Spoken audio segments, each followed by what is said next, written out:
The Model 10 revolver sits behind glass in a Springfield museum now. Over 6 million of them were manufactured. For most of the 20th century, it was the most produced handgun on the planet. Carried by more police officers than any weapon in American history, Smith & Wesson didn't just arm law enforcement, it defined law enforcement. The blued steel revolver on a cop's hip was a Smith, always a Smith. Then in the year 2000, the company signed a single piece of paper. Its own customers burned it to the ground. What happens when the people who love your product decide to destroy you? Today we're diving into the rise and near extinction of a titan. But before we reveal the signature that changed everything, let me know in the comments, which legendary company or forgotten factory would you like to see featured in our next investigation? And subscribe to the channel so you don't miss new episodes about industrial empires and the businesses whose decisions changed the course of history. The story of Smith & Wesson doesn't begin with Smith or Wesson. It begins with the geography of violence. In the early 19th century, the Connecticut River Valley was the Silicon Valley of killing technology. A corridor of small towns stretching from Hartford, Connecticut to Springfield, Massachusetts, that had become the most concentrated weapons manufacturing region on Earth. The United States Armory at Springfield, established in 1777, anchored the northern end. Colt's factory dominated Hartford to the south. Between them, dozens of smaller operations machined gun parts, forged barrels, and trained the gunsmiths who would shape the American firearms industry for the next century. If you wanted to build weapons in America, this was where you came. The river provided power. The armory provided skilled labor. And the endless westward expansion of a young nation provided demand that seemed limitless. Horace Smith was born in 1808 in Cheshire, Massachusetts, a quiet hill town where ambition went to die unless you left. He did. By his teenage years, he was apprenticed at the Springfield Armory, learning the precision metalwork that would define his career. He was methodical, patient, and gifted with his hands. The kind of man who could look at a piece of raw steel and see the finished component hiding inside it. He spent years moving between armories and private shops, accumulating skills the way other men accumulated debts. By his early 40s, Horace Smith was one of the most experienced firearms machinists in New England. He understood metal. He understood tolerances. What he didn't fully understand was business. Daniel Baird Wesson was 14 years younger, born in 1825 in Worcester, Massachusetts. Where Smith was the craftsman, Wesson was the thinker. His older brother Edwin was already an established gunsmith, and Daniel apprenticed under him, absorbing not just the mechanical skills, but the design philosophy. He wanted to understand why guns worked, not just how to build them. He studied ballistics, metallurgy, ignition systems. He read everything he could find about European advances in firearms technology. By his mid-20s, Daniel Wesson had developed a reputation as one of the sharpest young minds in the arms trade. He was ambitious in a way that Horace Smith was not. Smith wanted to build excellent weapons. Wesson wanted to build an empire. The two men found each other in the early 1850s, drawn together by a shared obsession. In the future of firearms, they both believed, lay not in better guns, but in better ammunition. The weapons of the era still used loose powder and ball, a loading process that hadn't fundamentally changed since the flintlock era. You poured powder down the barrel, rammed a lead ball on top of it, placed a percussion cap on the nipple, and pulled the trigger. It worked. It also took 30 seconds per shot under ideal conditions, longer in rain, wind, or the shaking hands of combat. The man who could eliminate that process and create a self-contained cartridge that combined powder, projectile, and ignition in a single unit would revolutionize the industry. Smith & Wesson weren't the only ones chasing this idea.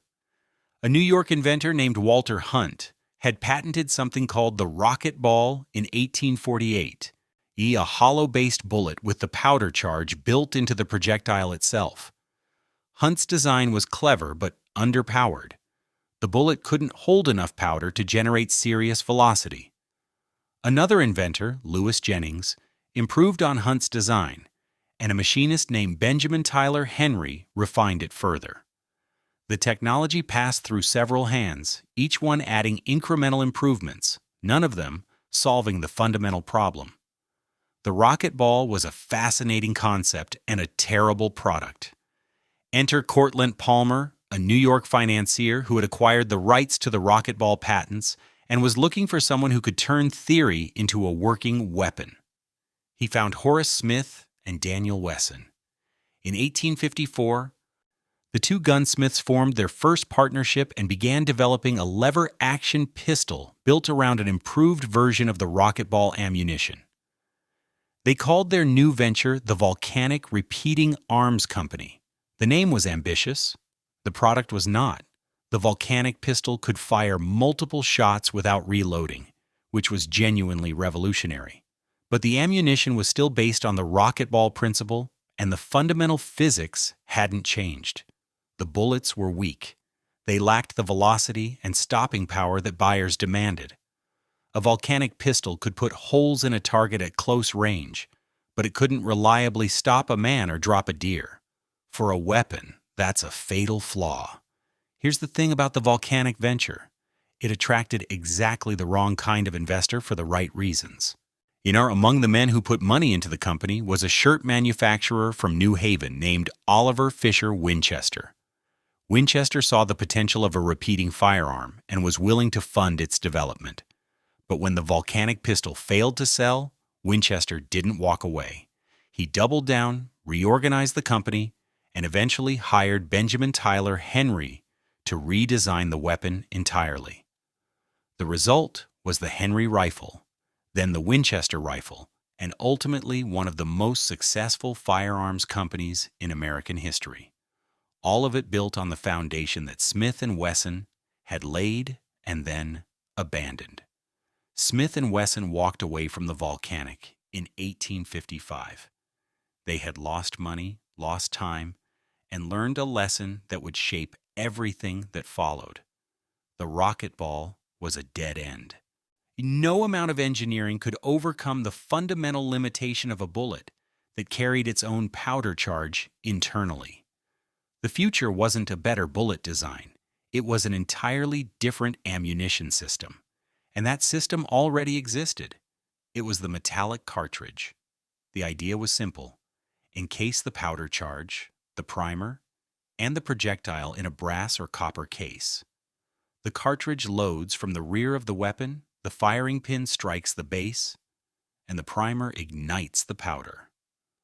No loose components, no fumbling with powder flasks and percussion caps. Just slide the cartridge in and fire. European inventors had been experimenting with metallic cartridges since the 1830s, but the designs were expensive, unreliable, and difficult to manufacture at scale. By the mid-1850s, the technology was maturing. Rimfire cartridges, one where the primer compound was distributed around the rim of the cartridge base, were becoming practical. Smith and Wesson recognized immediately that whoever could build a reliable, affordable revolver chambered for metallic cartridges would own the next generation of the firearms market. They had found their mission. Now they needed the mechanism to deliver it. And that mechanism was sitting in a patent office, filed by a man named Rollin White, waiting for someone smart enough to see what it was worth. Rollin White was a gunsmith from Connecticut who had spent years working in Samuel Colt's factory. He understood revolvers intimately, the way a surgeon understands the body he operates on. And somewhere in the early 1850s, he had an insight that would reshape the entire firearms industry. The standard revolver cylinder of the era was closed at the rear. Chambers were loaded from the front, packed with powder and ball, sealed with grease. It was the same basic system that had been used since the percussion cap replaced the flintlock. White saw a different possibility, What if you bored the cylinder chambers all the way through, open at both ends? A bored-through cylinder could accept metallic cartridges loaded from the rear. The shooter would simply slide cartridges into the back of the cylinder, close the weapon, and fire. Hey, no powder flask, no ball mold, no percussion caps, no ramming rod, just brass and lead and a pull of the trigger. White filed his patent on April 3rd, 1855. Patent number 12,648. It was specific in its language, but vast in its implications. Anyone who wanted to manufacture a revolver that loaded metallic cartridges from the rear would need White's bored-through cylinder, and anyone who needed White's cylinder would need White's permission. Here's the kicker. White tried to sell the patent to Samuel Colt first. He walked into the Colt factory and offered his former employer the rights to what was clearly the next evolution in revolver design. Colt turned him down. The reasons vary depending on who tells the story. Some accounts say Colt was too invested in percussion technology to see the cartridge future. Others say he simply didn't like Rollin White. Either way, the rejection was one of the most consequential miscalculations in American industrial history. Colt had the chance to own the future of the revolver and chose not to. He would spend the rest of his life watching someone else profit from that decision. Daniel Wesson didn't make the same mistake. When White approached Smith and Wesson with the patent, Wesson recognized immediately what he was looking at. This wasn't just an improvement, it was the key. The bored-through cylinder was the missing piece that would make a practical cartridge revolver possible. In November 1856, Smith and Wesson signed an exclusive licensing agreement with Rollin White. The terms were unusual and, for White, ultimately devastating. Smith and Wesson would have the exclusive right to manufacture revolvers using the bored-through cylinder design. In exchange, White would receive a royalty of 25 cents per revolver. But here's the catch. White was personally responsible for defending the patent against infringement. Any competitor who tried to manufacture a cartridge revolver, and White would have to sue them at his own expense. Smith and Wesson got the monopoly. White got the legal bills. Let that sink in. The man who invented the technology that would make Smith and Wesson dominant agreed to bankrupt himself defending it. It was a deal that looked reasonable in 1856, when nobody knew how many competitors would try to copy the design. Within a decade, it would destroy Rollin White financially while making Smith and Wesson rich. The partnership was formally re-established in 1856. Horace Smith and Daniel Wesson set up their new operation in Springfield, Massachusetts, on Market Street, in a modest facility that bore no resemblance to the empire it would become. The first product was the Smith & Wesson Model 1, a small 7-shot revolver chambered in .22 short rimfire. It was, by the standards of serious firearms, almost a toy. The .22 short cartridge was tiny, generating barely enough energy to be dangerous at close range. The revolver itself was lightweight, compact, and looked more like a gentleman's accessory than a combat weapon. But it worked. It worked beautifully. You tipped the barrel up, exposing the rear of the cylinder. You slid 7 brass cartridges into 7 chambers. You closed the barrel and pulled the trigger 7 times. No powder, no caps. No mess. The simplicity was revolutionary. For the first time in history, loading a revolver required no skill, no training, and no specialized equipment. Anyone could do it. Anyone could carry a loaded weapon and fire it without fumbling through the complex reloading ritual that had defined firearms since the invention of gunpowder. The timing was catastrophic in the best possible way. The Model 1 hit the market in 1857, and within 4 years, the country was at war. The Civil War created a hunger for weapons that no manufacturer could fully satisfy. The Union Army's official sidearms were percussion revolvers, Colts and Remingtons loaded with powder and ball by soldiers who had been trained in the old methods. But individual soldiers wanted something better. They wanted cartridge weapons, and they were willing to pay for them out of their own pockets. Picture this: a Union infantryman stationed in a muddy camp outside Washington in the winter of 1862. He's been issued a single-shot rifle and maybe a percussion revolver if he's cavalry. But he's seen the Smith & Wesson in a sutler's tent, the traveling merchant who follows the army selling everything from tobacco to socks. The little .22 revolver costs more than a month's pay. He buys it anyway. He writes home asking his family to send money for cartridges. He carries it in his breast pocket, a personal insurance policy against the chaos of combat. The Model 1 wasn't powerful enough to be a primary weapon. It was a psychological comfort, a mechanical talisman that represented the future even if it couldn't win the present. Smith & Wesson couldn't build them fast enough. Yet by 1860, the company had a backlog of orders stretching months into the future. The Civil War turned months into years. Every revolver that came off the line was spoken for before it was finished. The company expanded its workforce, added machinery, pushed production as hard as the small Market Street facility would allow, and still the demand outpaced supply. The Model 1 was followed by the Model 1.5 in .32 rimfire, a slightly larger and more powerful weapon that found favor with officers and cavalrymen who wanted a cartridge revolver with genuine stopping power. Both models sold as fast as Springfield could produce them. And here's where the Rollin White patent became a weapon more powerful than any revolver. Competitors saw the demand. They saw the profits. They wanted in. Dozens of small manufacturers across the Northeast began producing their own cartridge revolvers, copying the bored-through cylinder design that made the entire system work. Smith & Wesson's response was immediate and ruthless. They didn't compete. They litigated. Under the terms of the licensing agreement, Rollin White was obligated to file suit against every infringer, and he did, case after case, year after year, dragging competitors into court and forcing them to either pay damages or stop production. The legal campaign was devastatingly effective.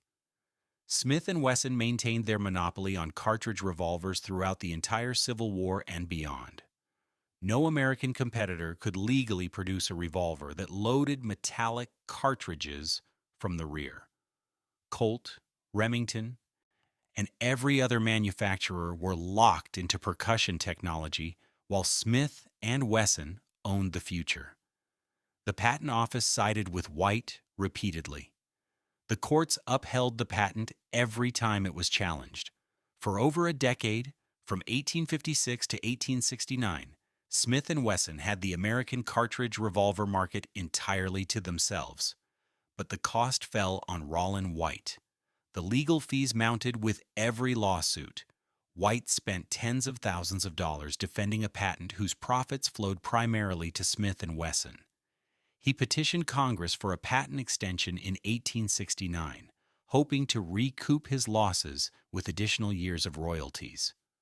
Congress denied the request.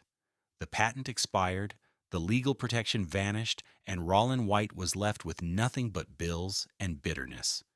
He had invented the mechanism that made the modern revolver possible and had been ground to dust by the very agreement that was supposed to make him wealthy.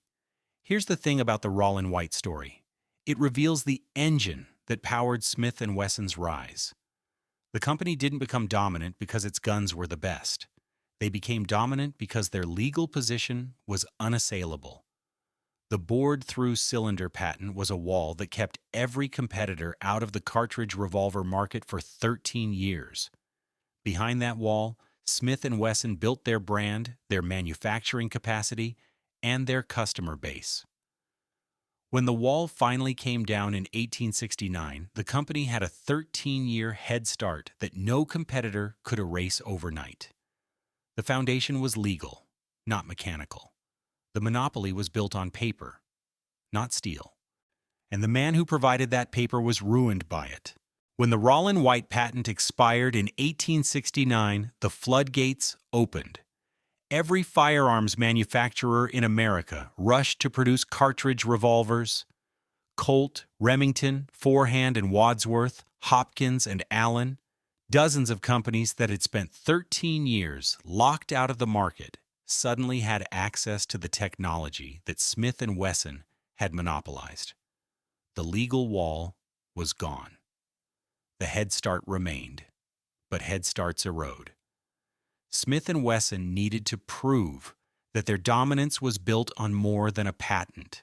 They needed a weapon so superior that competitors couldn't simply copy their way to parity. Daniel Wesson delivered. In 1870, Smith & Wesson introduced the Model 3, a large-frame revolver with a top-break action that was unlike anything else on the market. Whoa! You pressed a latch at the top of the frame and the entire barrel assembly hinged forward, exposing all 6 chambers simultaneously. A star-shaped ejector automatically kicked out the spent cartridges. You dropped in 6 fresh rounds, snapped the barrel closed, and you were ready to fire. The entire reloading process took seconds. Compared to the gate loading system that Colt and Remington used, where you fed cartridges one at a time through a small loading port in the frame, the Model 3 was a generation ahead. It was elegant, fast, and mechanically brilliant. The United States Army tested the Model 3 in 1870 and placed an initial order. But the contract that transformed Smith & Wesson's fortunes didn't come from Washington. It came from St. Petersburg. In 1871, a Russian military attaché named General Alexander Gorlov arrived in Springfield with a proposition. The Imperial Russian Army wanted to adopt a new standard sidearm, and they were interested in the Model 3, but they wanted modifications. The Russians demanded a different caliber, a redesigned barrel latch, changes to the sighting system, and a modified ejector mechanism. They were specific, exacting, and willing to pay handsomely for exactly what they wanted. Daniel Wesson agreed to every specification. The result was the Smith & Wesson Model 3 Russian, a revolver purpose-built to Russian military requirements. The contract was enormous. Over the next several years, Russia ordered more than 250,000 revolvers. Let that sink in. 250,000 handguns, shipped from Springfield, Massachusetts, to arm the soldiers of the Tsar. It was the single largest military handgun contract in the world at that time, dwarfing anything the American military had ever ordered from a single manufacturer. The money was transformational. Smith & Wesson expanded the Springfield factory dramatically, adding buildings, machinery, and hundreds of workers to meet Russian demand. The workforce that had numbered in the dozens during the Model 1 era swelled into the hundreds. Production systems that had been adequate for the civilian market were overhauled to handle military-scale output. The factory floor became a study in organized precision. Raw steel entered at one end, passed through successive operations of forging, machining, heat treating, polishing, and assembly, and emerged as finished revolvers at the other. Each worker performed a specific task. Each task fed the next. The flow was relentless. Here's the thing about the Russian contract. It didn't just bring money, it brought credibility. When the armies of Europe learned that the Tsar had chosen an American revolver over every European competitor, the orders started coming from everywhere. The Ottoman Empire placed orders. Japan bought Smith & Wesson revolvers for its modernizing military. Australia, Argentina, Spain. The Model 3 and its variants became the international standard for military handguns in the 1870s and 1880s. Smith & Wesson had gone from a regional manufacturer selling small-caliber pocket revolvers to a global arms supplier equipping the armies of empires. The Springfield factory was now producing weapons that would be carried into battles on 4 continents. But the international success masked a domestic vulnerability. Even while Smith & Wesson chased foreign military contracts, competitors were quietly conquering the American market. Colt had introduced the single-action army in 1873, the legendary Peacemaker, and the United States Army had adopted it as its standard sidearm. The Peacemaker wasn't technically superior to the Model 3. Its gate-loading system was slower. Its ejection required punching out cartridges one at a time with a rod mounted under the barrel. But it was rugged, reliable in harsh conditions, and the Army liked it. More importantly, Colt understood the American civilian market in a way that Smith and Wesson did not. The frontier was still open. Cowboys, miners, settlers, lawmen. These buyers wanted a revolver that could survive dust, rain, rough handling, and years of hard use without breaking. The Peacemaker delivered. The Model 3's top brake mechanism, while faster to reload, was more complex and potentially more fragile. The hinge could loosen over time. Dust and grit could jam the latch. For a cavalryman galloping across the plains, simplicity mattered more than speed. Colt sold the mythology of the West. Smith and Wesson sold to the Tsar. Both strategies worked, but they built very different companies. By the late 1870s, the Russian contracts were winding down.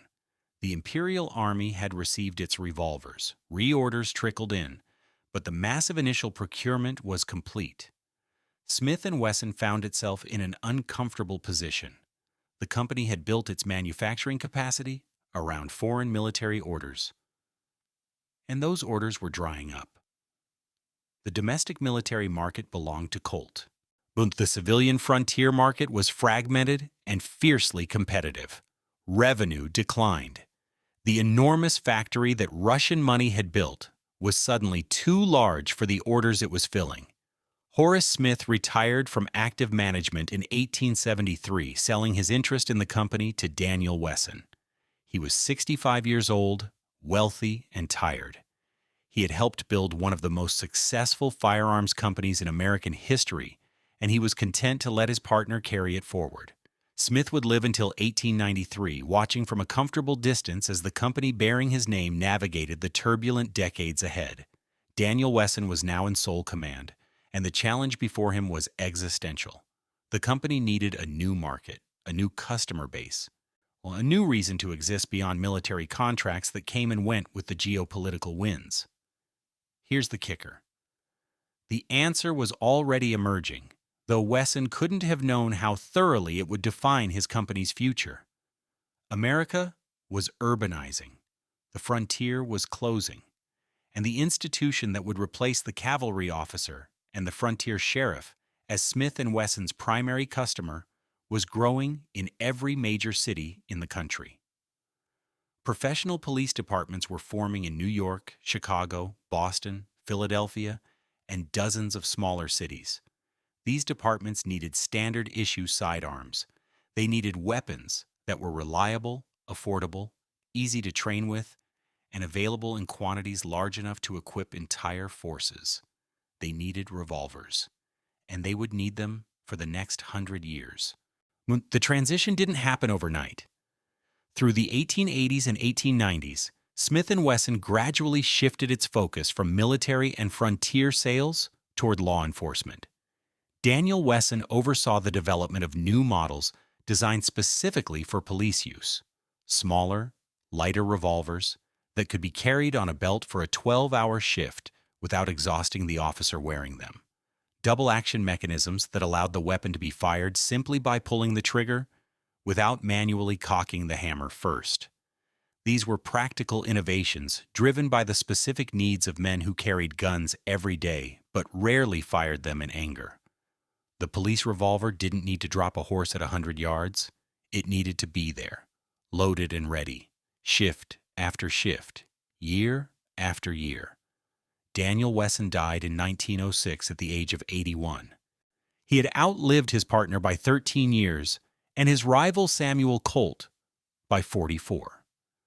The company he left behind was stable, profitable, and positioned at the center of a market that would only grow.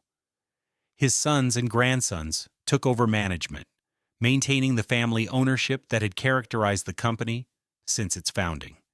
The Springfield factory continued to expand, adding buildings and capacity as demand grew, and the product that would define Smith and Wesson for the next century was already taking shape on the drafting tables and workbenches of the factory floor. In 1899, the company introduced the .38 military and police revolver. It was chambered in a new cartridge that Daniel Wesson had helped develop, the .38 Smith & Wesson Special. The revolver was medium-framed, 6-shot, double-action, and built like an anvil. It would eventually be designated the Model 10, and it would become the most produced handgun in human history. The Model 10 didn't conquer law enforcement through marketing or mythology. It conquered through presence.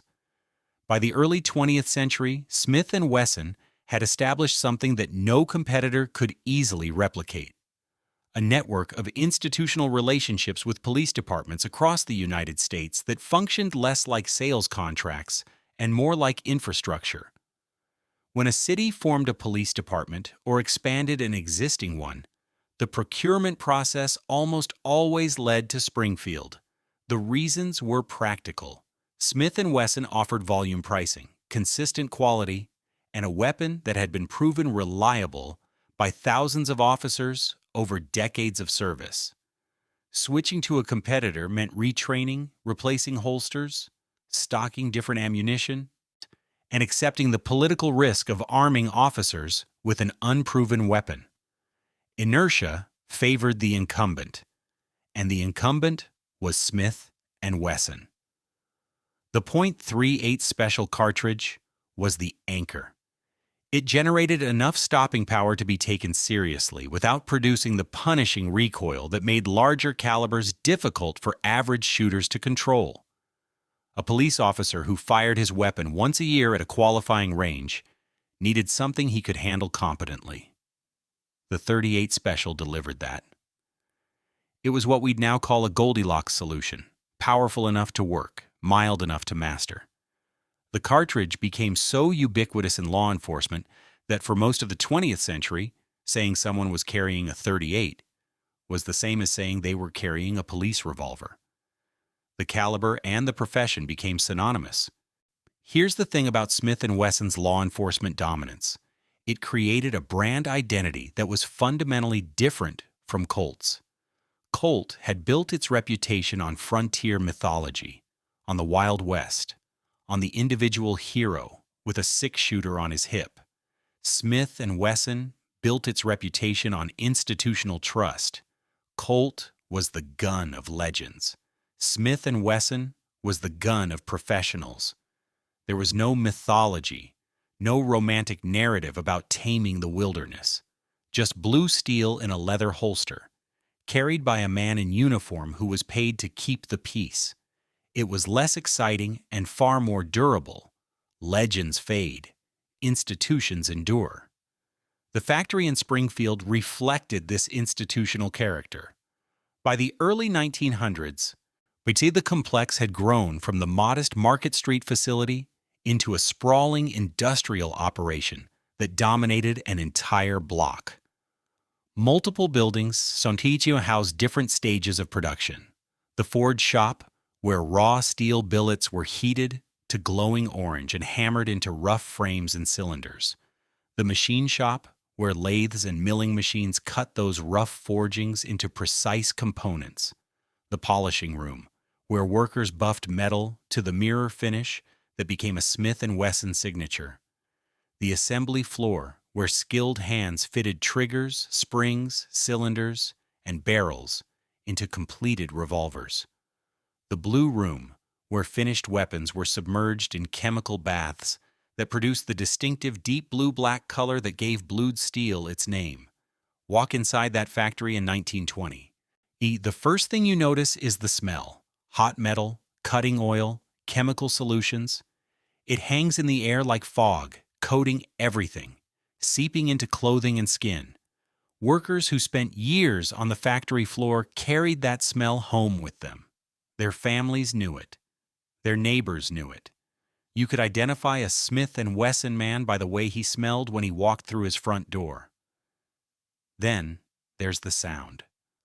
Not the deafening roar of a Colt-era steam-powered factory, but something more insidious. A constant, grinding, multi-layered hum, lathes spinning at high speed, milling cutters biting into steel, polishing wheels screaming against metal. The sounds blended into a wall of noise that workers described as living inside a machine. Hearing protection was optional when it existed at all. After 10 years on the polishing line, yes, many workers could barely hear a conversation across a dinner table. After 20 years, some couldn't hear their children calling from the next room. The polishing room was the worst assignment. Workers stood at spinning wheels for 10 hours, pressing revolver frames and barrels against abrasive surfaces that threw clouds of metal dust and polishing compound into the air. The particles were microscopic and relentless.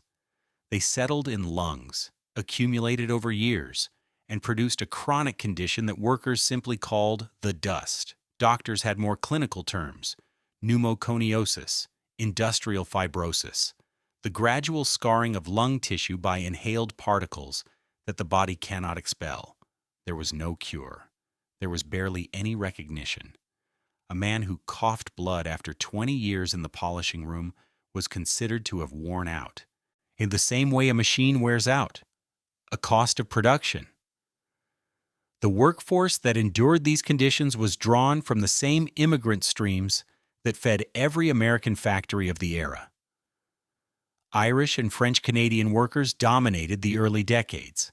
Later came Poles, Italians, Greeks, and Eastern Europeans, families who had crossed an ocean looking for opportunity and found it in the form of 10-hour shifts, breathing metal dust.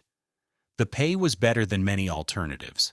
Smith & Wesson was considered a good employer by the standards of early 20th century manufacturing, which tells you more about the standards than about the employer. Workers earned enough to rent decent housing, feed their families, and send their children to school. They also earned chronic respiratory disease, hearing loss, and repetitive strain injuries that accumulated silently over decades.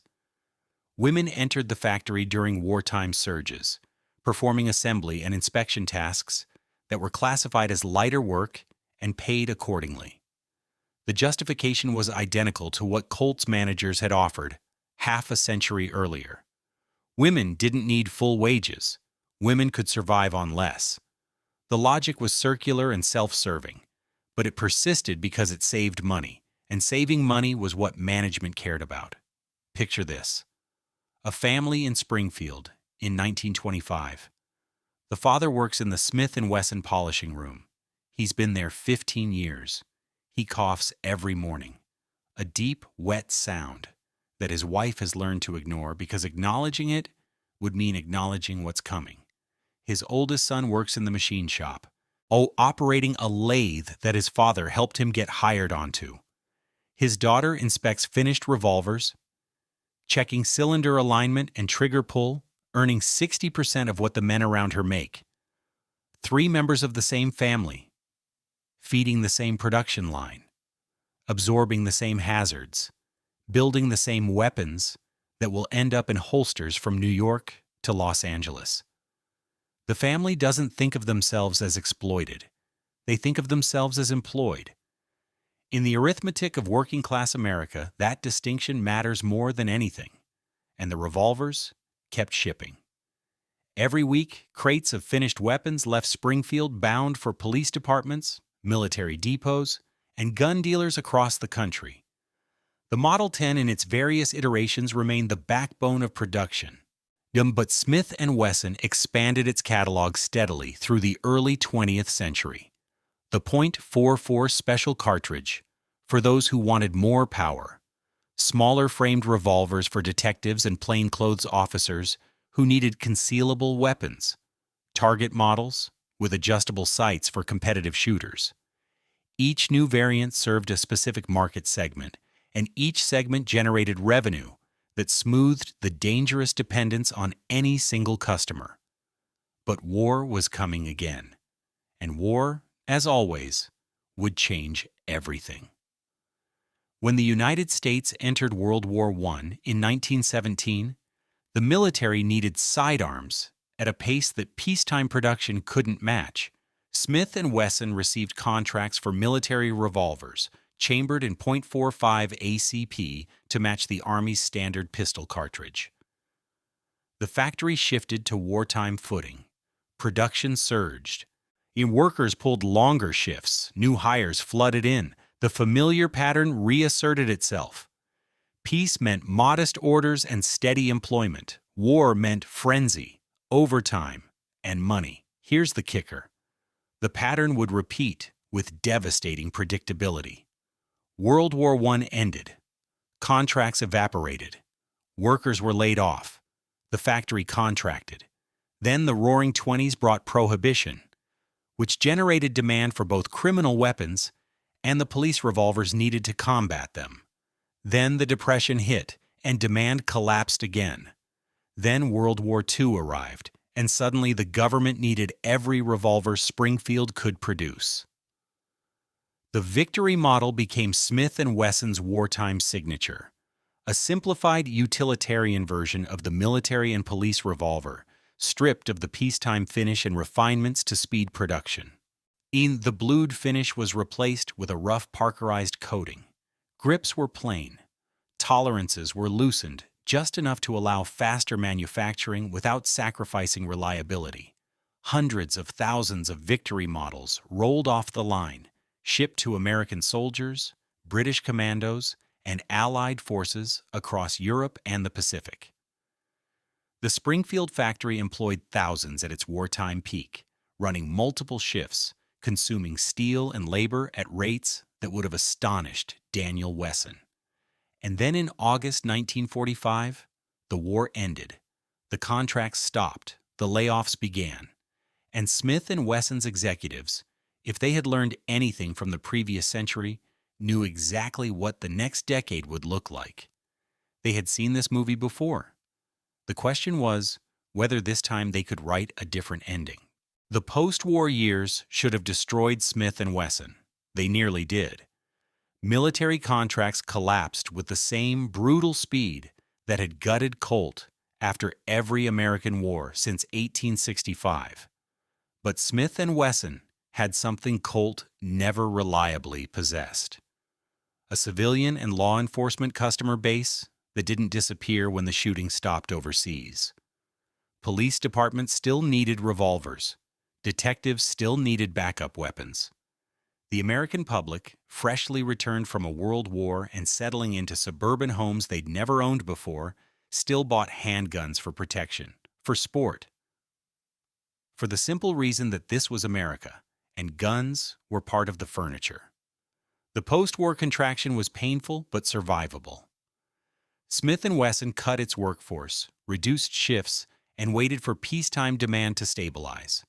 It stabilized faster than anyone expected.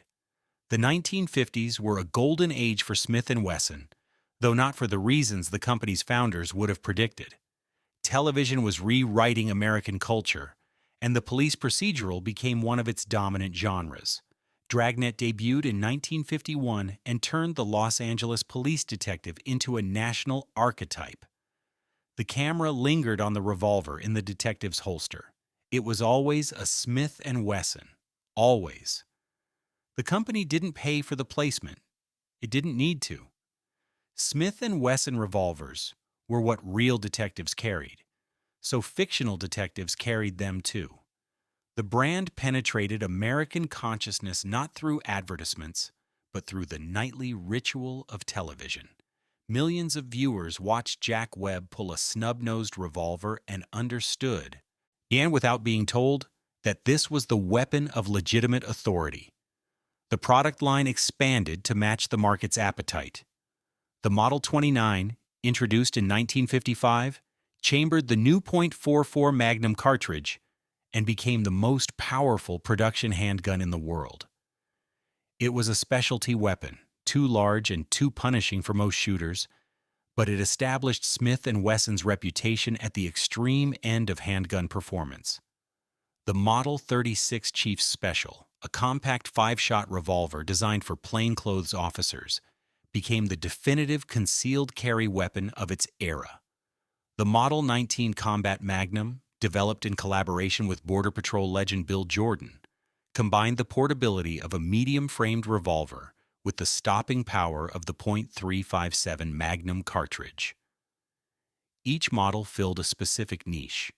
Each niche generated loyal customers who bought Smith & Wesson exclusively. Here's the thing about the mid-century revolver market. Smith & Wesson didn't just dominate it, they defined it. The company's catalog was so comprehensive that competitors were forced to position themselves in the gaps. Colt survived on its legacy models and military contracts. Ruger carved out a niche in affordable, utilitarian revolvers for sportsmen. European manufacturers stayed mostly overseas. Smith & Wesson occupied the center of the American handgun market, the way General Motors occupied the center of the automobile market. Large, established, diversified within its category, and seemingly unassailable. The illusion of permanence is the most dangerous thing a company can possess. Smith & Wesson entered the 1960s believing its position was secure, and law enforcement was locked in. The civilian market was thriving. The factory in Springfield was profitable and fully employed. The Wesson family still controlled the company, maintaining the private ownership structure that had characterized the business since 1856. Everything appeared stable. Everything was about to change. The change came from an unexpected direction. In 1964, a company called Bangor Punta Corporation, a diversified conglomerate based in Connecticut, launched a hostile takeover attempt. The Wesson family resisted. For over a century, Smith & Wesson had been family-owned, managed by descendants of the founders who understood firearms manufacturing and felt a personal obligation to the company's workers and reputation.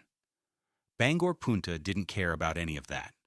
They saw an undervalued asset, a famous brand with stable cash flows that could be acquired, leveraged, and managed for maximum shareholder returns.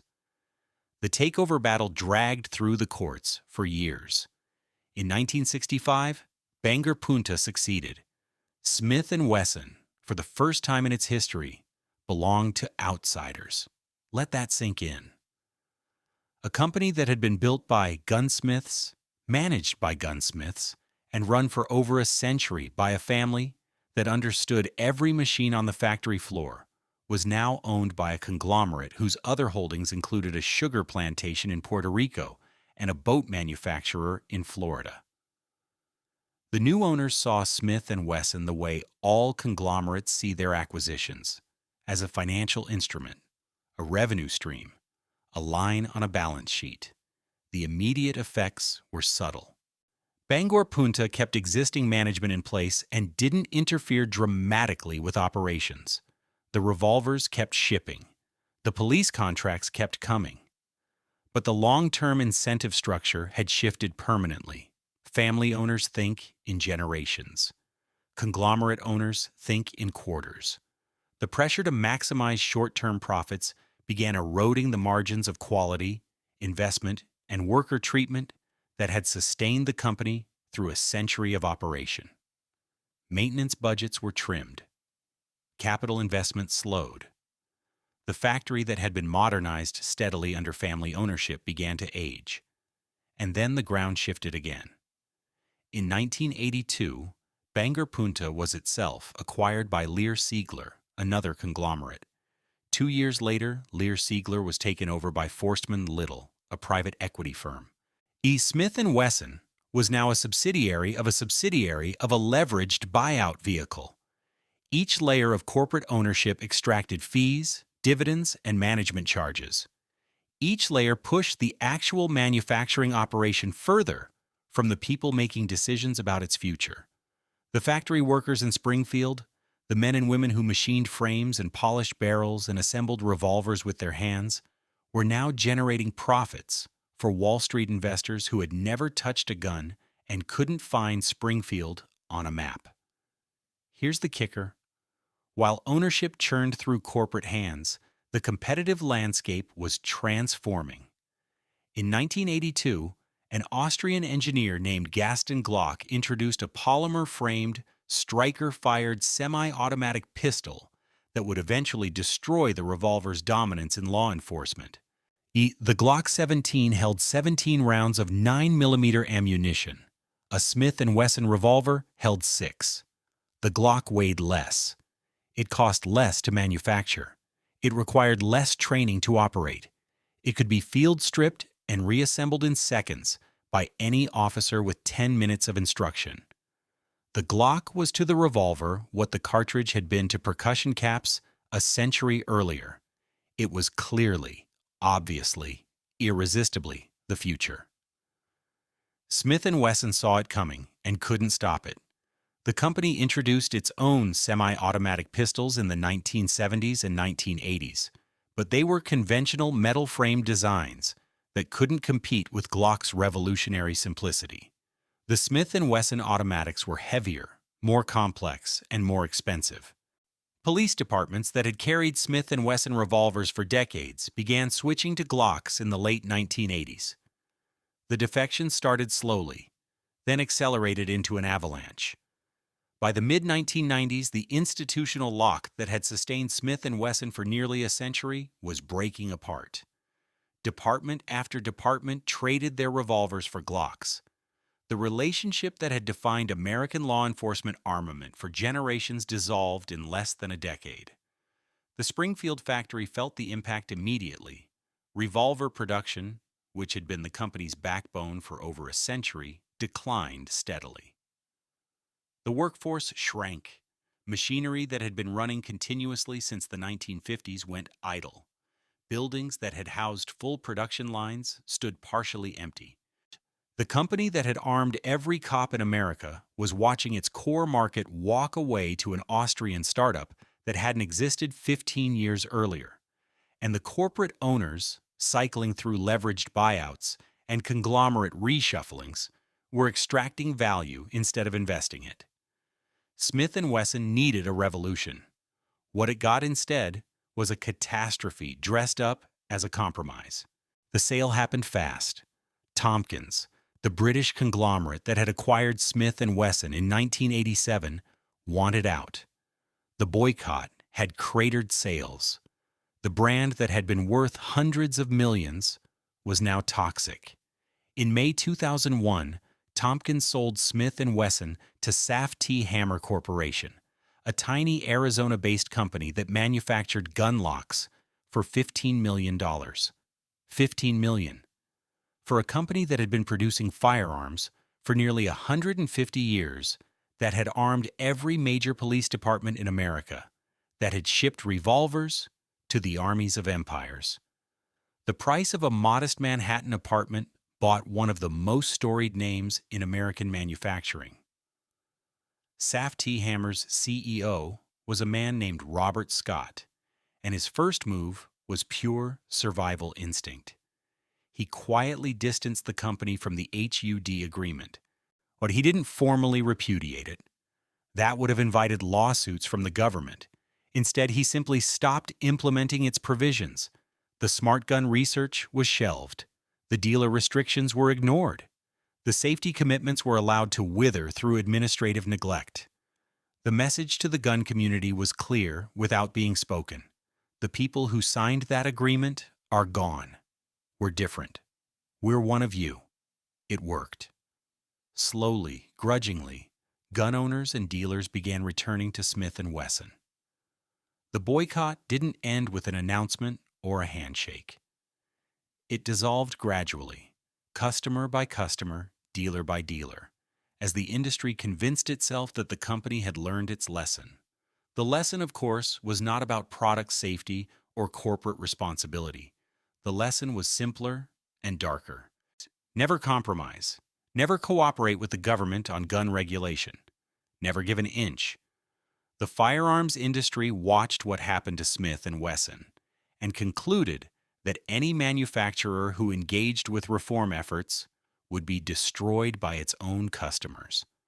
That conclusion has shaped the industry's political posture ever since. Here's the thing about the post-boycott recovery. It required Smith & Wesson to become a fundamentally different company. The old Smith & Wesson had been a revolver manufacturer. Revolvers were its identity, its heritage, its reason for existing. But the revolver market was dying. Police departments had switched to semi-automatics. Military contracts went to Beretta and later to Sig Sauer. The civilian revolver market still existed, but it was a niche populated by collectors, enthusiasts, piquants, and traditionalists who bought one gun and kept it for decades. You can't sustain a manufacturing operation on nostalgia purchases. The company needed a modern product that could compete with Glock on Glock's terms. In 2005, Smith Wesson introduced the M&P line, Military and Police, a polymer-framed, striker-fired semi-automatic pistol that was explicitly designed to recapture the law enforcement market that Glock had stolen. The name was deliberate. It reached back across a century to the original military and police revolver that had made Smith & Wesson dominant. The message was clear. We're still the same company. We still serve the same customers. We just build different guns now.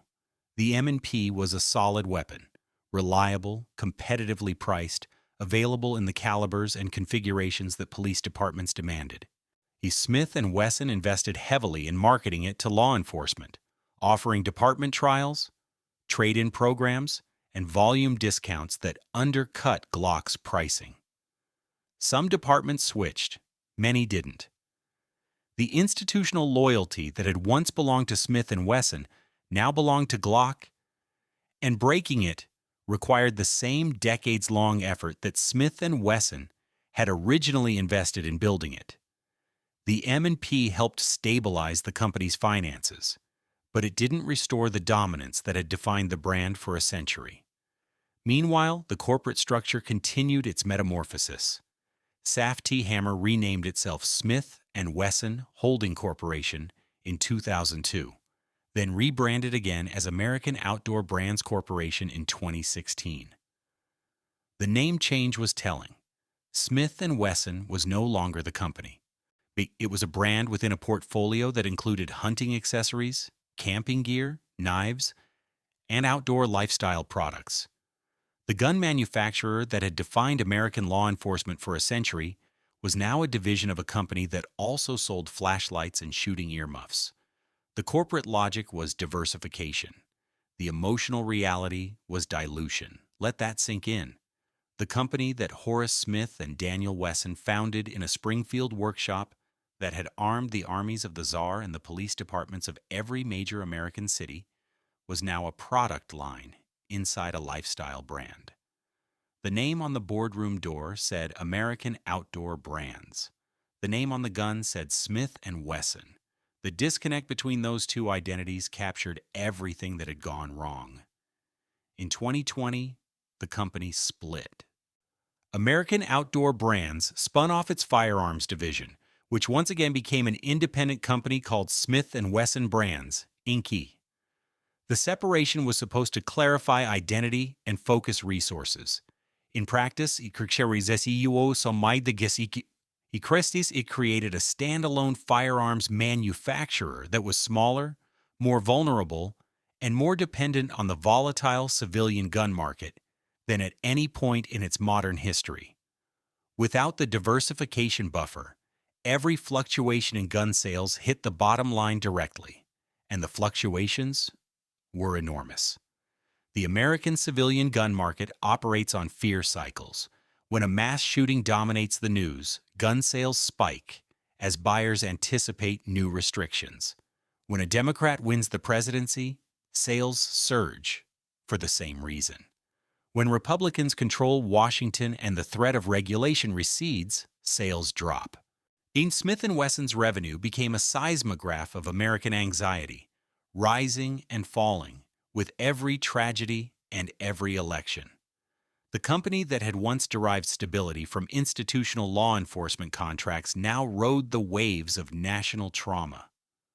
The Springfield factory still operates, reduced from its wartime peaks, but still producing revolvers and pistols on the same ground, where Daniel Wesson built his first facility. The workforce is a fraction of what it once was. Automation has replaced many of the hand operations that once employed hundreds. The polishing room that poisoned generations of workers is now largely mechanized. The chemical baths that produce the classic blued finish have been replaced in many cases by modern coatings applied in controlled environments. The factory is cleaner, safer, and quieter than at any point in its history. It also employs fewer people than at any point in its history. Here's the kicker. The company moved its headquarters from Springfield to Maryville, Tennessee in 2023, chasing lower taxes and a more business-friendly regulatory environment. The announcement hit Springfield like a funeral notice. Smith & Wesson had been part of Springfield's identity for over 160 years. The factory had employed generations of families. The company's name was on buildings, streets, and the city's sense of itself. The headquarters move didn't close the Springfield factory entirely, but it signaled something that the community had feared for decades.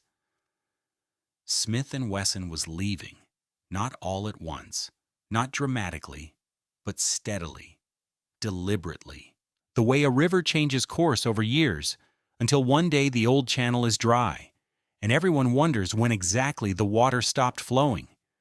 The workers who remain in Springfield understand what's happening. They've seen it before in other factories, in other cities, in the long catalog of American manufacturing departures that stretches from Detroit to Pittsburgh to Hartford. A company announces a partial move, then another partial move. Then the remaining operations are consolidated somewhere cheaper. Then the factory closes. Then the neighborhood decays. The pattern is so familiar it barely registers as news anymore. But for the families whose mortgages and groceries and children's college funds depend on those remaining jobs, the pattern isn't abstract. It's a countdown. And now the guns themselves demand an accounting. Smith & Wesson revolvers have been recovered at more crime scenes than any other manufacturer's products in American history. The Model 10 that armed generations of police officers also armed generations of criminals who stole them, bought them secondhand, or acquired them through the vast unregulated river of firearms that flows through American life. The .38 Special that was designed to keep the peace became the caliber most frequently used to shatter it. By the late 20th century, Smith & Wesson handguns appeared in FBI crime statistics with a regularity that no marketing department would celebrate. The company that had built its brand on institutional trust found its products cataloged as evidence in homicides, suicides, armed robberies, and domestic violence cases across every state in the Union. The mass shooting era made the moral ledger impossible to ignore. Smith & Wesson firearms were identified at Sandy Hook, at San Bernardino, at countless smaller tragedies that never made national headlines but destroyed families and communities with the same finality. Each time a Smith & Wesson product appeared in a shooting, the company faced a question it had no good answer for. What is the manufacturer's responsibility when its product is used exactly as designed? To fire a projectile that kills a human being, but directed at victims instead of threats. The gun worked perfectly. The outcome was monstrous. Where does the fault lie? Lawsuits multiplied. Cities, states, and families of victims filed suit against Smith & Wesson, arguing that the company's marketing practices, distribution networks, and refusal to implement safety technologies contributed to gun violence. The company fought every case. The Protection of Lawful Commerce in Arms Act, passed by Congress in 2005, shielded firearms manufacturers from most liability lawsuits, giving Smith & Wesson and every other gun maker a legal fortress that other industries could only envy. Pharmaceutical companies could be sued for the damage their products caused. Automobile manufacturers could be sued for defective designs. Gun manufacturers, thanks to congressional protection, largely could not. Here's the thing about that legal shield. It resolved the courtroom question while leaving the moral question untouched. Smith & Wesson could not be held legally responsible for most gun deaths. But the weapons kept appearing at crime scenes. The name kept appearing in police reports. The brass casing stamped with the company's head stamp kept being collected by forensic technicians and filed as exhibits in cases that would haunt the families involved for the rest of their lives. Legal immunity is not moral absolution. The law said Smith & Wesson bore no liability. The evidence lockers told a different story. The impossible position that defines Smith & Wesson today is the impossible position that defines the entire American firearms industry. Make the product, sell the product, watch the product kill people who were never supposed to die. Repeat. The company tried to break this cycle once, in 2000, with the HUD agreement. The industry destroyed them for it. The lesson was received and internalized. And no major firearms manufacturer has attempted a similar reform effort since. The precedent that the Smith & Wesson boycott established is now 2 decades old, and it has calcified into an article of faith. Cooperation with gun regulation equals corporate suicide. The math is that simple. The morality is that complicated. So what can we learn from this? Because the story of Smith & Wesson isn't just about guns. It's about the machinery of American industry, the forces that build companies and the forces that devour them. Lesson 1. Monopoly is not a moat. The Rollin White patent gave Smith & Wesson 13 years of unchallenged dominance in the cartridge revolver market. It was the foundation of everything that followed. But when the patent expired, the company had to compete on merit. And it discovered that 13 years of legal protection had not made its products unassailable. It had made the company dependent on a wall that was always going to come down. Legal advantages are temporary. Competitive advantages must be rebuilt continuously. The companies that survive are the ones that keep innovating after the patent runs out, not the ones that assume the patent will last forever. Lesson 2. The customer you depend on can destroy you. Smith & Wesson's core customers were gun owners, dealers, and law enforcement agencies. When the company signed the HUD agreement, those customers didn't just disagree. They organized a boycott so devastating it nearly killed the company. The people who bought Smith & Wesson revolvers exercised more power over the company's survival than any competitor, any regulator, or any lawsuit. Customer dependency is a form of vulnerability.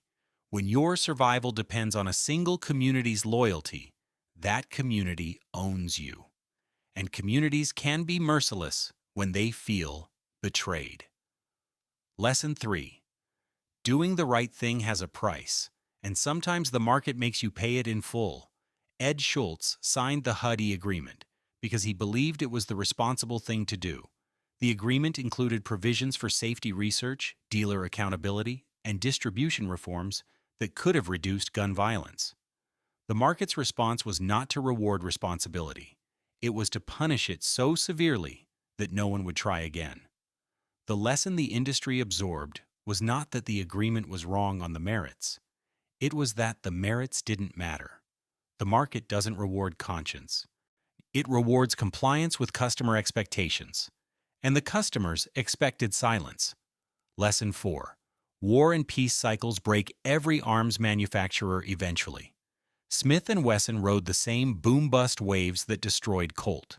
World War I, then contraction. World War II, then contraction. The Korean War, Vietnam, the Cold War arms buildup, each conflict brought orders and employment, and each peace brought layoffs and retrenchment. The law enforcement base cushioned Smith & Wesson against the worst of these cycles, but it couldn't eliminate them. Any business built on products whose demand spikes during crisis and collapses during stability is structurally fragile. Diversification isn't optional. It's survival. Lesson 5. The product outlives the company's control. Once a revolver leaves the Springfield factory, Smith & Wesson has no say in who holds it, who it's pointed at, or who it kills. The company can control quality, design, and distribution. It cannot control intent.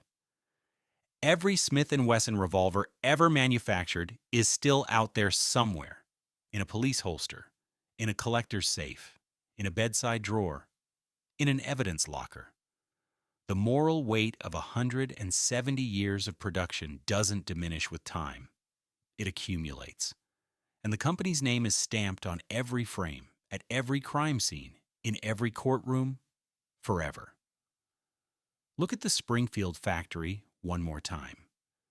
The brick buildings still stand along the street where Daniel Wesson set up his first workshop in 1856. Some of the original structures have been renovated. Others show their age, brick darkened by decades of New England weather. Glass windows that once glowed with the light of production now dark or covered. The headquarters has moved to Tennessee. The workforce has shrunk to a fraction of its peak. The revolvers that made the company famous are now a minority of its product line, outnumbered by the polymer semi-automatics that the market demands. But the name endures: Smith & Wesson. It's stamped on pistols sold in gun shops from coast to coast. It's engraved on commemorative revolvers that collectors display in glass cases. It's printed on the evidence tags attached to weapons recovered at crime scenes that will be prosecuted in courtrooms where lawyers will argue about liability and intent and the meaning of the Second Amendment. The name carries all of it: the craftsmanship and the carnage, the institutional trust and the institutional betrayal, the attempt at reform and the punishment that followed. The story of Smith & Wesson is not a story about guns. It's a story about the bargain that American industry strikes with American society. We will build what you demand. We will profit from what you consume. And when the consequences arrive, as they always do, we will point at each other across the courtroom and insist that someone else is responsible. The guns keep being made. The guns keep being sold. The guns keep being used. And the question that Ed Schultz tried to answer in a Washington conference room in the year 2000, the question of what a manufacturer owes to the world its products enter, remains exactly where he left it: unanswered, unanswerable, and stamped in steel on every frame that rolls off the line in Springfield, and we carried forward into a future that neither Horace Smith nor Daniel Wesson could have imagined, and neither one of them could have prevented.